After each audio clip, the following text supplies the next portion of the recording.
Alexandrian man is the psychosis of having been given a cure for a childhood viral infection and then wanting to be sick again. Munchausen syndrome for the newly released from the hospital ward. What can possibly match the all-seer's loving embrace and his offering of eternity, if not the sanctified warmth of a billion bodies pressing you into a womb-like, self-crippling pretzel-like form? Every nibble a validation of your tastefulness, every sniff an experience of your salty goodness,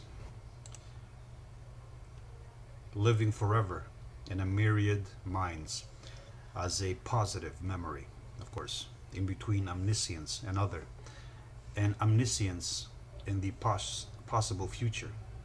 Pagan man sits in the middle and knows. Robert Frost wrote, "The secret sits. We dance round in a ring and suppose, but the secret sits in the middle and knows."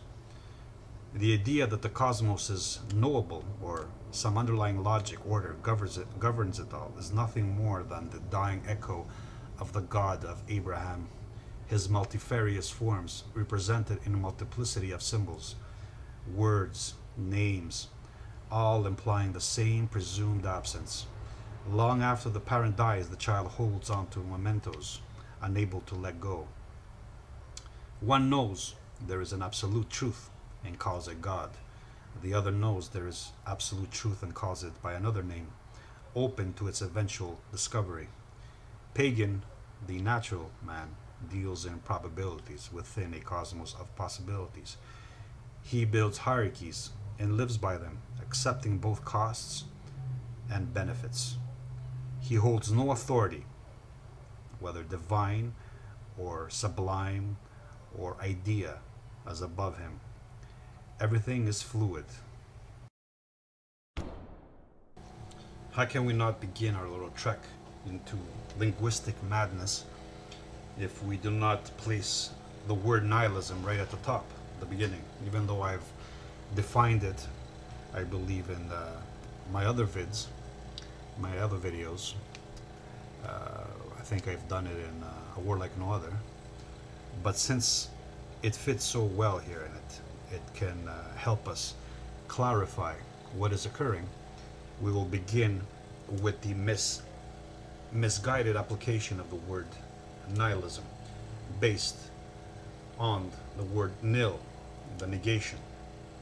Now, the most common usage of the word, comprehension of the word, is as a reaction to the description of the cosmos as a state lacking a God, lacking a universal meaning, lacking a universal purpose, lacking a completion. In other words, whatever the universe is, the nihilist considers this a nil. He insists that the universe contain these abstractions, these human abstractions. Otherwise, he will react to this absence of these abstractions in the negative. And this is where the confusion, this is where the inversion of nihilism happens.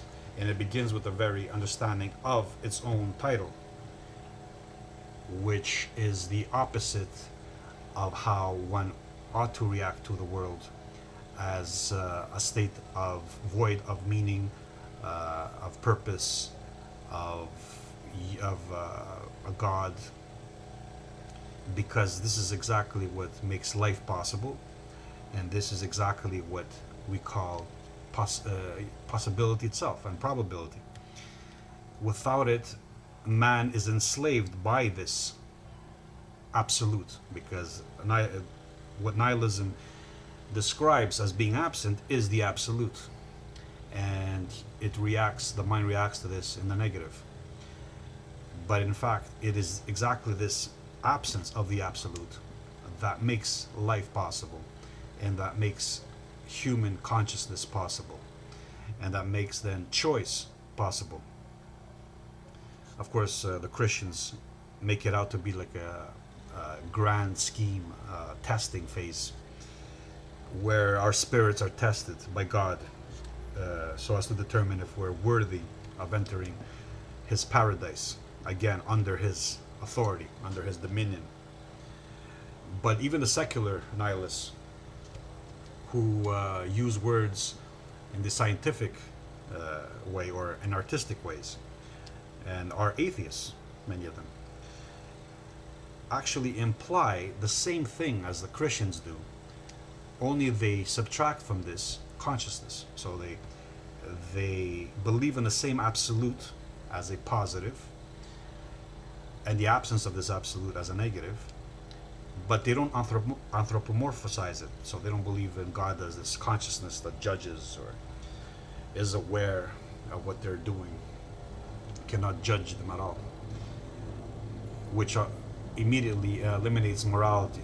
This is what they want to eliminate: the shame in relation to an authority, so then they can be free to believe in whatever crap they want, especially in sheltering environments where there is no cost. Like I said in my previous video, there's no cost to being weak or to making a mistake. So since there's no cost, there's no, why even bother being stringent? Why take it seriously? So the modern secular version, the Marxist version, the humanist, simply takes the Christian and eliminates the authority of God, which imposes a moral rule on top of it. So for him, the absolute now is conceptualized in any way. He can name his God using any term. It doesn't really matter. The God, though a singular God, comes by many names, as the Christians believe themselves. So why not any name which is positive, which feels good, which is promising, which is absolute? In other words, what the modern hypocrite, the positive nihilist, what he's done is he's taken a pre-existent conception of the absolute, which is a reaction to a world he cannot tolerate as it is, and then he's reinvented it, he's baptized it, he's secularized it, and then he's taken the word and raised it to the status of the divine, the sacred.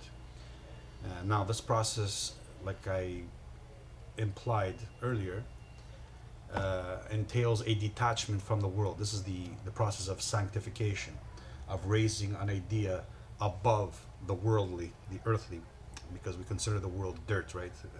Dirty, evil. So in order to sanctify it, we make it into a pure noumenon. In other words, a noumenon that has no relationships, no connection, no relation to anything phenomenon in the phenomenon world. It's totally void of references. It exists as simple, pure idea in the mind, as a noetic construct. That's an abstraction with no references outside the brain. In there, of course, with ambiguity and with the clarifying simplification generalization, the concept can be connected to emotion. So in this case, again, the modern taking how the noumenon feels to judge if it is true or not, since the word is not connected to something that feels good. If nothing else, it makes his ego inflate because he knows of a secret that no other knows about. The positive he feels is the seductive part of the word, and you can't soil it because there's no external manifestation to test it. It exists as a pure idea, an ideal. So since as a pure idea you can't test it, you can't judge it. You can argue against it, but it's not going to have an effect because in the mind it feels good. That's all that matters, and the mind is not going to let go of this. What the idea offers it, the feeling, the ego boost, whatever it is, pride. This is where the connection of the esoteric, like I said earlier, like all this data streaming up to the brain, dominating the brain, so that even the exoteric, that is data coming from outside, doesn't matter as much, particularly when you're protected from the outside. So your survival is not going to be determined by anything external. So you don't have to be stringent. You don't have to really care about that stuff. You can just dismiss it, laugh it away. That's why cynicism is along with narcissism and schizophrenia, those are the three psychotic states of the modern. They are the defining traits of the modern: cynicism, narcissism, and schizophrenia.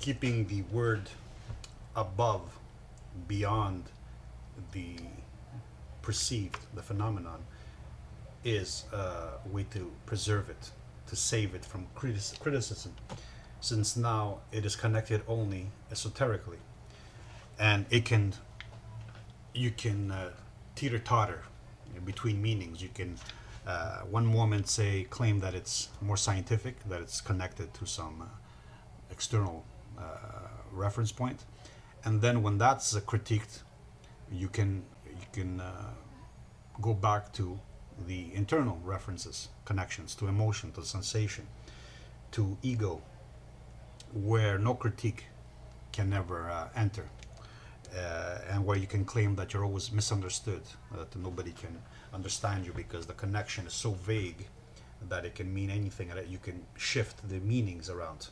One moment it means this, the next moment it means that. Actually, vagueness is how the modern maintains his delusion. He can never be cornered. He just claims that he didn't mean it that way, didn't say it that way. And there's no, since there's no reference to anything external, you can't test it. You can't hold him accountable. He can change his mind and just slightly modify the meaning and then preserve it, and then continue with the delusion.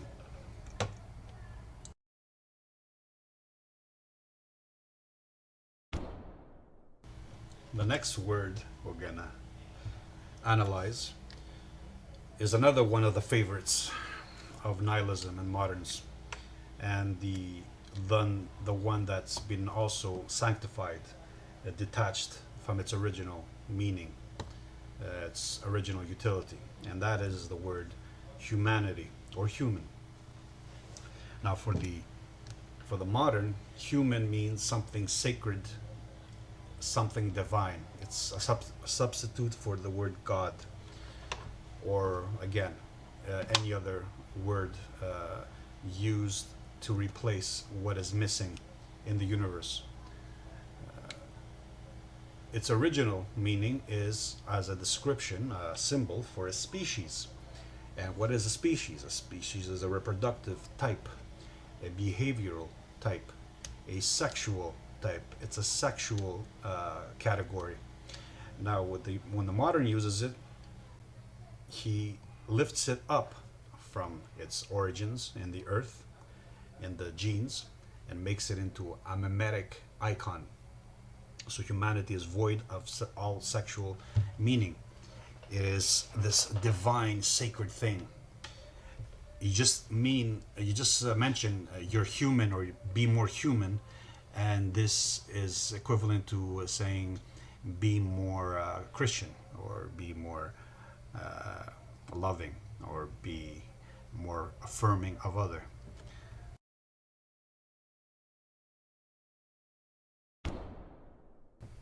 So again, here the average person uses the word without even understanding what he means. He just parrots words.